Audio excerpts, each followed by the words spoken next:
Hello guys, magandang gabi sa inyo lahat. Ito si Mike Padua. Nakatuloy tayo sa latest analysis ng araw po ng Lunes hanggang Miyerkules, ika-22 hanggang 24 ng Abril 2024. At ito po ang ating Tagalog version, pinaglilingkod sa inyo ng Typhoon 2000 at ng Naga College Foundation Typhoon Verde Center. At in partnership ito ng Aboitiz Power, ang Bank of the Philippine Islands Sustainable with You.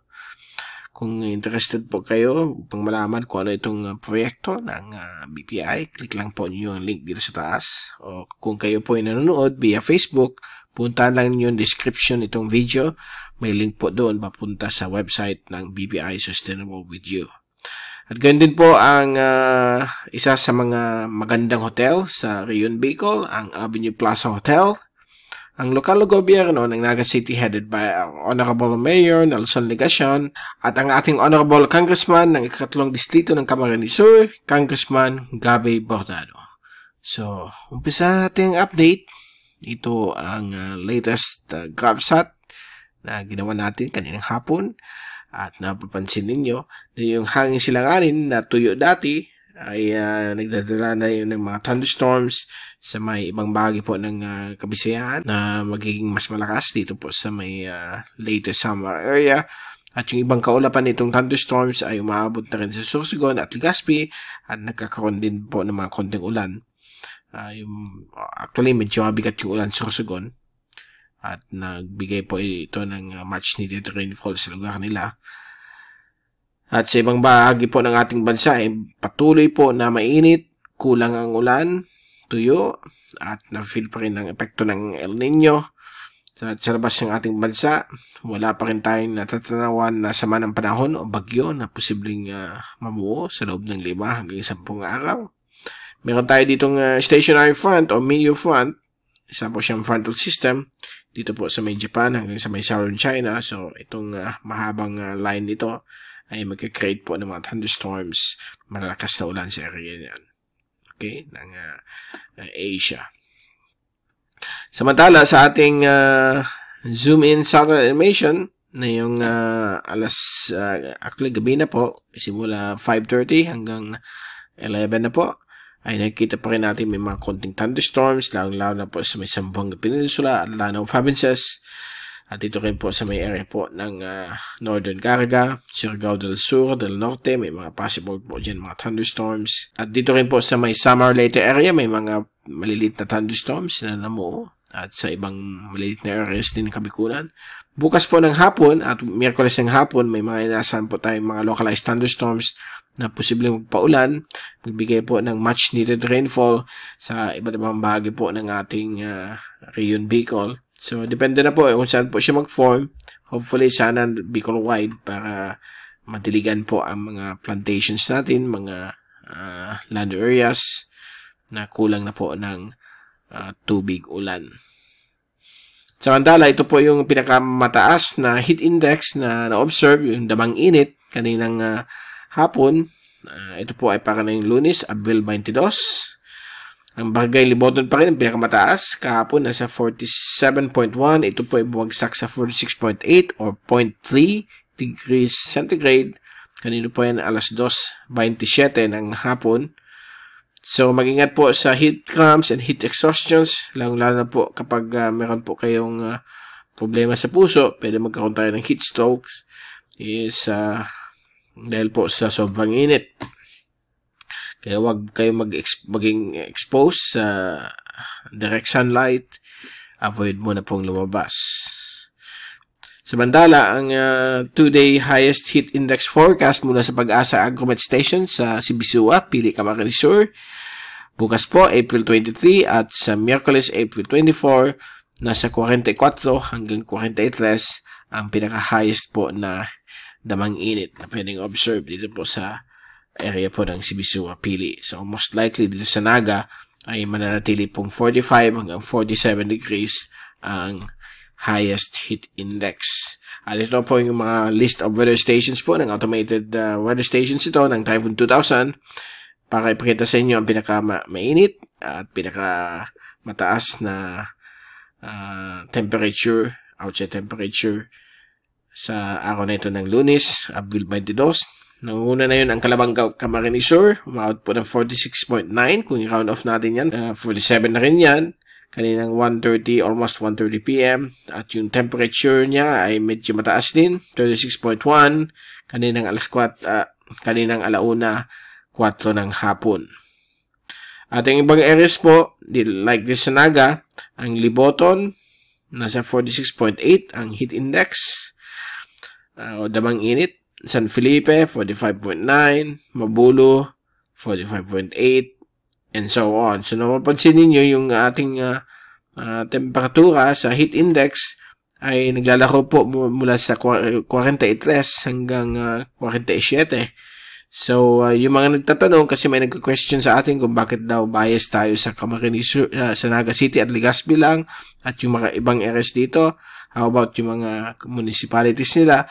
Huwag po kayong mag-worry dahil po, wala naman po tayong masyadong o maraming weather stations para ilagay lahat. Medyo magastos po yan. Okay, mga volunteer lang po ito. At nakikita po ninyo na halos magkadikit po ang temperatura. So, kung tutuusin, nasa 42 o 43 hanggang 47 po ang temperature. So, kung example, yung isang municipality ninyo ay malapit sa lugar ninyo, ay i-extrapolate na lang po ninyo. Example, halimbawa yung isang area tulad ng Magaraw, malapit po yan sa Calabanga at Liboton, o sa may Kanaman, pwede nyong sabihin na 46 din yan. O kung sa Mabulo o Milao, nasa 45 to 46 din yan ang heat index. So, lahat po yan, apektado ng heat index. Kahit na isa lang yung weather station ninyo, may idea kayo kung ilan yung heat index sa lugar ninyo. So, pasensya na po sa mga nagtatanong bakit ito lang yung mga weather stations sa atin. At makikita nyo dito yung Legazpi City, Albay at Sorsogon, may asterisk po yan dahil nagkaroon po ng ulan sa area nila. Kaya yung Sorsogon, nakita nyo 9 a.m. Kasi yung 10 o'clock doon dumating yung ulan. Medyo malakas nga kasi yung rain rate umabot to 125 millimeters. But yung overall rainfall ay tama lamang. Okay? At ito yung graph mula sa March 1 hanggang Abril 20. Marso 1 hanggang Abril 20. At nakikita ninyo, for the past 3 days, ay na-maintain pong nasa 45.7 to 45.9 ang tinaas po na heat index. So, medyo mainit talaga yan, okay? At sa Pag-asa, ito po yung highest heat index nila. Halos lahat naman po na above 40. So far, pinakamataas sa kanila. Magkita nyo dito sa may area po ng Puerto Princesa, Palawan, nasa 46. Okay? And so far, wala na po tayo nakikitang 46. Yung the rest, nasa 45. Tulad ng Aborlan, Palawan. Itong area po ng Birac Synoptic Station sa Catanduanes. Kaya din po sa Zamboanga City. Sa Zamboanga Peninsula. So nakita nyo dito, sa Bicol region alone, sa mga iba't ibang probinsya, ay pumapalo po ng 40 hanggang 44 base po sa Pag-asa stations. But kung isama mo yung Typhoon 2000 stations, ay umawal po tayo ng 45 to 47. Okay? At sa ating wind pressure forecast for the next 3 days, manatili po ang mainit na hangin silanganin sa silangan bahagi po ng ating bansa. At pagdating po ng ulan, may probability po na bukas, okay, umaga hanggang tanghali o hapon, may mga probability po ng mga localized thunderstorms sa iba't ibang bahagi po ng Kabikulan, kaya din po sa may Visayas, Mindoro, Southern Tagalog provinces at Ilocos region, yung mga bulubuntukin ng Ilocos region, yung mga posibilidad ng mga localized thunderstorms. At dito rin po, mas malakas po sa Zamboanga Peninsula, Sorsogon at Lanao provinces. Okay?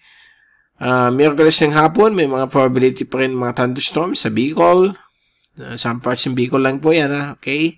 At ibang bahagi po ng Northern at Central Luzon, kung saan po Metro Manila, maging mas malakas po dito sa may Sorsogon, Lanao provinces, and southern parts ng Davao region. At pagdating po ng Huwebes ng hapon, may mga chances of thunderstorms po sa gitna at hilagang Luzon. Maliit na area po ng Calabarzon. At dito rin po sa may eastern at southern Mindanao, particularly sa may area po ng Agusan provinces, may mga probability po ng mga localized thunderstorms. Okay? At sa rainfall accumulation forecast, nakatutok po sa may Mindanao ang mga ulan o mga thunderstorms. The rest, may mga probability po ng mga light thunderstorms o light rain showers tulad ng Bicol, Pulilio. So, yan po ang mga areas ng baka magkaroon ng mga pag-ulan. Okay? For the next 24 to 48 hours, especially sa hapon o gabi. Ngayon, sa forecast sa alon, mananatili pong nasa 1 hanggang 1.6 ang taas ng metro ng alon. Light waves lang po yan sa may Eastern Philippine Sea, facing the eastern coastal areas ng Pilipinas mula sa Pakikagayan hanggang dito sa may Eastern Mindanao. Kasama din po dyan ang Batanes. The rest ng ating bansa, yung mga inland waters at West Philippine Sea, kasama po ang Calayan Island Group at the rest of the spot list, ay manatili pong kalmado hanggang almost 1 metro lang ang taas ng alon. At very suitable po para mag-fishing at biyahe po sa karagatan ng Pilipinas. Okay? And so pareho lang po yan. Pag-move natin hanggang Huwebes ang wave heights dito po sa ating bansa. So dyan muna natin tatapusin ang update na yung gabi po ng Lunes, Abril 22. At babalik ulit tayo sa kalagitnaan ng linggong ito. Mula sa Typhoon 2000, si Mike para magpapaalam. Mag-ingat po tayong lahat. #WeatherWiser. At maraming salamat po sa pagpunod sa aking channel. God bless po sa inyo lahat.